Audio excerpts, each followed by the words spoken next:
Ahora hablamos con Emanuel Álvarez Agis, ex viceministro de Economía, director de la consultora P4Q.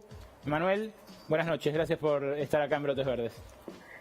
Hola, buenas noches Alejandro, ¿cómo estás? Bien, muy bien. Muy interesado en saber cómo ves el 2021 económico. Empieza a moverse un poco, se descongelan algunos precios, parece haberse estabilizado el mercado cambiario. Mientras tanto, hoy, por ejemplo, hubo una manifestación en 50 ciudades, ollas populares y demás, reclamando el cuarto pago de IFE y denunciando el ajuste del gobierno nacional. El gobierno dice que no hay ajuste. ¿Hay ajuste o no hay ajuste, Manuel? Bueno, la verdad que es una pregunta que va a depender un poco de si realmente en el 2021 dejamos atrás la cuarentena. A ver, para que quede bien claro, déjame hacer casi un ejercicio abstracto. Suponete que este año el gobierno más o menos va a terminar con un déficit fiscal de 7%.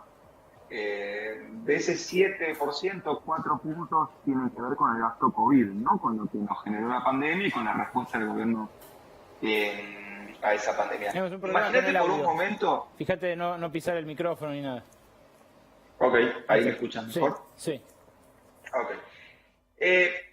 Imagínate por un momento que el 1 de enero estuviéramos todos vacunados.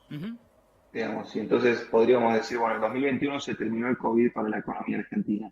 Si así fuera, si el gobierno este año tiene un 7% de déficit, de los cuales 4 puntos son del COVID, si el gobierno el año que viene tuviera 3% de déficit, uno podría decir, bueno, lo único que hizo el gobierno fue eliminar el gasto COVID. Exactamente. En ese sentido, uno no podría hablar de un ajuste.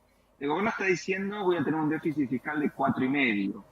Entonces, en la medida que el COVID se vaya retirando paulatinamente de la economía, el nivel de gasto público del año que viene va a bajar respecto de este año que el COVID, pero va a ser más alto que el último año de Macri. Ahora, para mí hay una cuestión importante, Alejandro, de cuál es la concepción del gasto público y el programa económico del gobierno el año que viene. Si el gobierno piensa que ajustando va a hacer crecer la economía, está equivocado y me remito a las pruebas que nos dejó bastante claras Macri en los últimos 2 años. Macri y todos los últimos experimentos del fondo, ¿no? Que también recomendó. Solo para no irme del 55 para acá, digamos. Sí. Me parece que lo clave del año que viene es entender que el gobierno, en la medida en que la economía se recupere, puede ajustar el gasto. Ahora, no al revés. Esto es una utopía, que esté vacunado el 100% de la gente para el 1 de enero. Vamos a la realidad. Que hacia marzo haya 12 millones de personas vacunadas, más o menos, grupos de riesgo, personal de la salud, el personal docente y demás, que haya un rebrote, como está habiendo en Europa, pero que por cómo estamos ubicados en el mundo, más o menos lleguemos mejor de lo que están llegando ellos ahora. Entonces que sea como un empate. ¿Ahí qué onda? ¿Hay ajuste o no? Lo clave de lo que decís va a ser el rebrote. ¿Por qué? Porque fíjate que hoy, ya más o menos estamos nosotros con una caída respecto del año pasado de 6-8%. Digamos. Hay que mirar el sector, pero a nivel global es eso. Pensá que en abril estábamos cayendo 24%. Entonces, la verdad que en la medida que la economía se siga recuperando a esta velocidad, uno puede pensar que abril o mayo va a llegar con una economía que va a estar en tamaño parecida a el 19 de marzo, el día antes de que empezara la cuarentena. Ahora, si cuando estás llegando ahí te agarra una segunda ola, y esta es mi preocupación más importante para el año que viene, vas a tener que gastar plata de vuelta. Y el 2020 te enseñó que la cantidad de plata que vos podés gastar básicamente depende de la cantidad de dólares que haya adentro del Banco Central. Si hay pocos, incluso gastando poca plata tenés problemas. Típicamente te sube el dólar paralelo. ¿Y eso por qué? ¿Por qué ocurre? Porque la verdad que Argentina este año lo único que pudo hacer es financiar ese gasto público con emisión monetaria. ¿Y eso por qué es? Bueno, en realidad es porque, la verdad, muchos de los que recomiendan programas alternativos para enfrentar la pandemia son los mismos que dejaron a Argentina sin reservas en el Banco Central, a las cuales podrías haber recurrido para gastar más plata, sin acceso al mercado financiero internacional de capitales, al cual le podría ser prestado para gastar más plata, y sin acceso al Fondo Monetario Internacional, al cual le habrías podido pedir plata prestada para gastar más plata. Entonces, dado que Argentina llegó con el auto todo chocado a la pandemia, digamos, la caja de herramientas que tuvo para enfrentar la pandemia se redujo, digamos, tener nada más que un martillo. Entonces, para mí el problema de la segunda ola es, ya sabemos qué pasa en Argentina en pandemia. Una cosa que pasa cada 100 años, bueno, ya sabemos más o menos cómo funciona. Si tenemos que repetir el ejercicio el año que viene con un banco central un poco más vacío de dólares, va a ser realmente muy complicado. ¿Eso te hace pensar que habría que pedirle plata fresca al Fondo Monetario, por ejemplo? Yo creo que hay que pedirle plata fresca a cualquiera que tenga dólares, básicamente. ¿Pero al fondo también? Pero obviamente, sí, al fondo también, siempre, obviamente, viendo que te pida a cambio el fondo. Ay, pero es el gran problema, ¿no? Sí, ese es el gran problema, pero, a ver, me parece que acá hay un punto claro, Alejandro. Vos no sé si te acordás, pero en mayo del 2018 el Fondo Monetario firmó un acuerdo con Macri y ese acuerdo decía lo siguiente. Miren, como firmás el acuerdo con el fondo, el mercado se va a llenar de optimismo y entonces te va a prestar 12.000 millones de dólares y el 2018 no vas a tener ningún problema. 3 meses después de eso, el fondo donde decía el mercado te va a prestar 12.000 millones de dólares, puso el mercado te va a prestar 0 y abajo puso el fondo te va a prestar 12.000 millones de dólares. O sea, el primer acuerdo con el fondo fue un dibujo.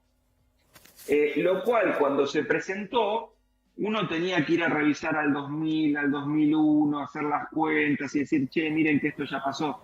Hoy está a la vuelta de la esquina. Entonces, lo que digo es, si el fondo le dice a Argentina, che, el año que viene, perfecto, podés tener 4% de déficit fiscal. Y en el propio acuerdo el fondo te dice, y financiarlo con emisión monetaria, bueno, va a estar de vuelta haciendo un dibujo.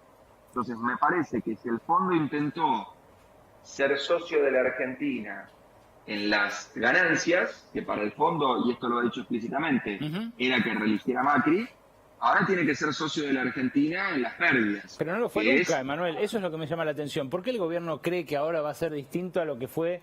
No sé qué, la verdad, Alejandro, no sé qué cree el gobierno. Lo único, mi punto en realidad es un poco casi contrafáctico. Lo que digo es, si el fondo nos manda a tener un déficit de 4%, financiándolo con lo nuestro, nos está mandando una crisis económica. Entonces me parece que el gobierno en eso tiene que ser muy claro. Entonces me parece que el gobierno, que ya le ha dicho al fondo que tampoco le cree mucho a las recetas que el fondo recomienda, el gobierno tiene que ser muy responsable en esto, en no firmar un acuerdo que cuando vos, yo o cualquiera más o menos versado en economía, un alumno de segundo año, digamos, de economía, lo lea, no diga, che, esto es lo mismo que firmamos hace 2 años y la economía terminó volando por el aire. En estas últimas horas Martín Redrado dijo esto, que vamos a poner en pantalla, que es que la Pax cambiaria es inestable. Creí leer algo, entrever algo así en el informe semanal que publican ustedes en P por Q. ¿Vos también creés que es inestable? Mira, yo creo que una brecha del 80% es inestable. Digamos, claramente es mejor que una brecha del 130%, que era la situación que teníamos a fines de septiembre. Me parece que el gobierno está avanzando gradualmente en tratar de cerrar esa brecha. Hoy, a ver, ¿cuál es la consecuencia clara de tener un tipo de cambio paralelo tan alto? Que ya no tenemos superávit comercial. Una cosa muy extraña, ¿no?